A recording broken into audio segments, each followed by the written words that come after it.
Yates pre Hereford at home then. Mark, obviously back to home this week, but the injuries that you've had, I mean, you've just been picking up a couple recently, what with Steve Elliott and Marlon Pack. I mean, are they just beginning to come at the wrong time for you?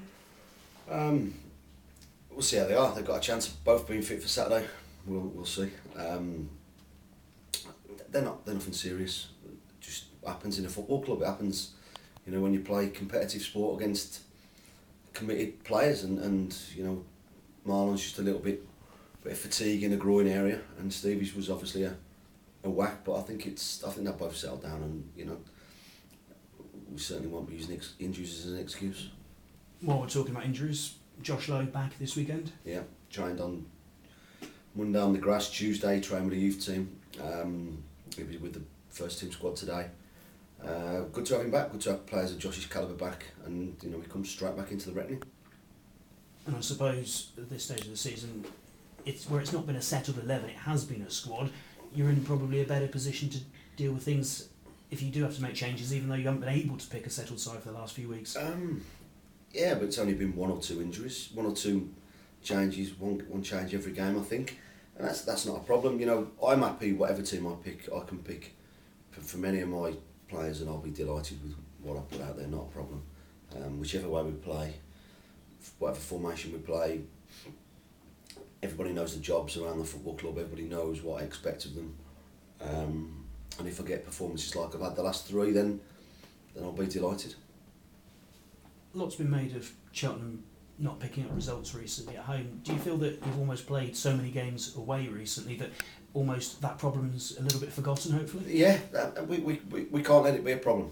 And the only way the best way to put that right is to sort it out on Saturday. We're doing one of the two things differently in our build-up, but nothing significant that the players will really notice, but we're just changing one or two things just to try and lighten it, just to try and make sure it doesn't become a problem. And we'll be preparing properly today, tomorrow. The lads will know about Hereford, they'll know their strengths, weaknesses. But we're at home again, and we're the ones who've got to go and get our home form back up and running. We know that, and we have a great chance. We've got six games out, the next 7 at home. Our next 3 are all at home. No better place in front of your own fans, and it isn't a problem, and we've got to make sure of that. And I suppose the quicker you sort it out, the better it can be because of that. The way the games fall. Absolutely, yeah. The sooner we get the 3 points at home, then the better. Our performance, like I said, all I'm concerned about is the last performance, the one before that, and I think for Oxford, Wycombe, and Morecambe, I think we've been brilliant. I think we've been playing some really good football, played how we want to.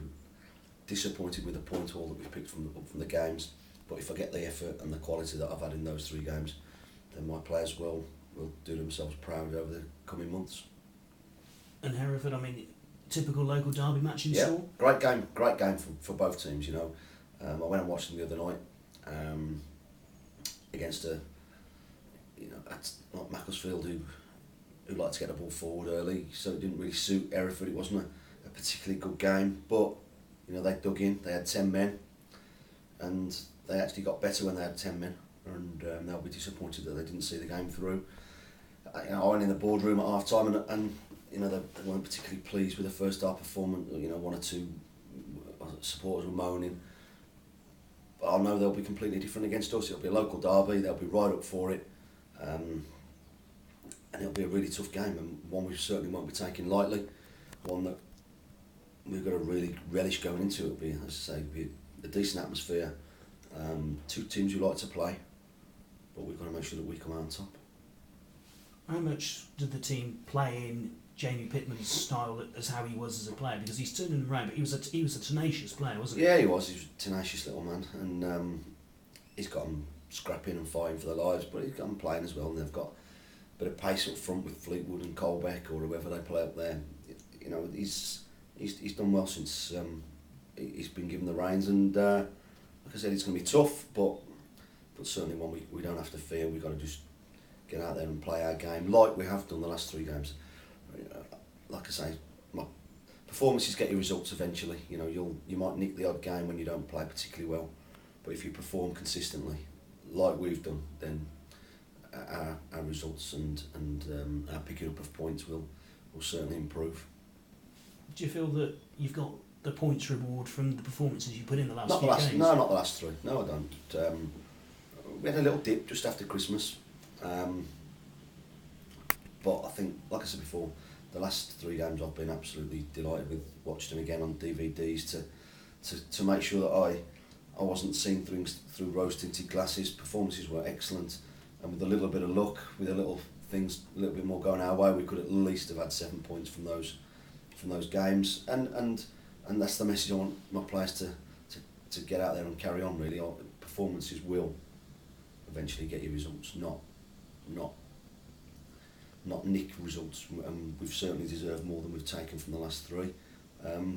But the only way that improves is by keep doing it and making sure that we perform and we work extremely hard. Great stuff, thank you. Good luck. Pleasure. Okay, Michael Townsend got sent off on Tuesday. Won't be playing on Saturday. What was the incident? How did you see it on Tuesday? I don't care, to be honest. He's off. He's not playing against us. It's not my concern. Yeah. It's been a long time since Cheltenham beat Hereford. I know this is the only one that matters, but it does mean a lot to the fans. Yeah. That record against Hereford. It'd be nice to win I that. don't know the record, to be honest. I know we didn't beat them last year, and we didn't beat them up at their place again. We played well, didn't get what we deserved, or perhaps should have done. Not deserved, because that's not the right word. We can only concern ourselves with Saturday's game, making sure that we do everything right, making sure that we go out there with the right attitude, the right work ethic, and we're a team that likes to play, and there's no point going there and trying to do something different. And we'll try and play, and we will try and express ourselves and enjoy ourselves. And if they do that, then we have a great chance. Can you tell us the things you're going to do slightly differently before this home game? No, I'll tell you after the game if we win. If not, I'll be changing them again. Just 1 or 2 things slightly different. We come in suits, we'll be coming in tracksuits. Just 1 or 2 little things that try and relax the players. Try and we've lost 1 in 10 away from home, and the one we lost was a quality performance. I just want to see if we can replicate that. We've been good on our travels, and we just need to pick things up at home. Yep. If Steve Elliott doesn't make it, have you decided who's going to be captain on Saturday? I haven't even thought about it, to be honest. No, it'll be something that I'll think about over the next couple of days. But like I say, hopefully Steve will be fit. If not, then obviously somebody will get the armband. Yep. Players coming in, have you said after the game? I'm trying. Like I say, I'm not going to just take anything.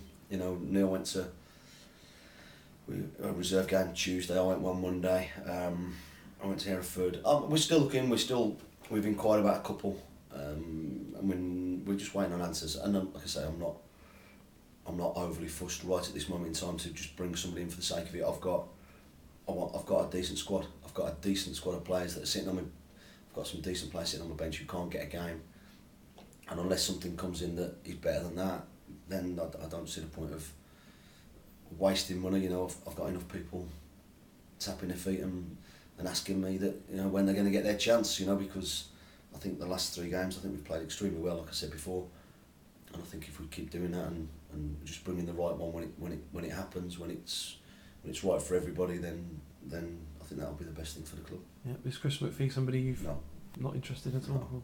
No, so I don't know where you got that from. I don't know if the guy at Kidderminster spoke to you and said you put 2 and 2. Not in the slightest. I spoke to Chris about a couple of months ago. He phoned me literally to say, that he'd been placed on the transfer list, and that was it. And that's he knows. He nearly went to Hereford a couple of weeks ago apparently, and but I was as surprised as most people to read on that we were about to sign him on Monday. It's a shame what's going on at Kidderminster, but they're still going, and obviously that's great news for them. Yeah, absolutely, and I think they've got a real chance of pushing on. I'm glad it's been staved off for the team's sake.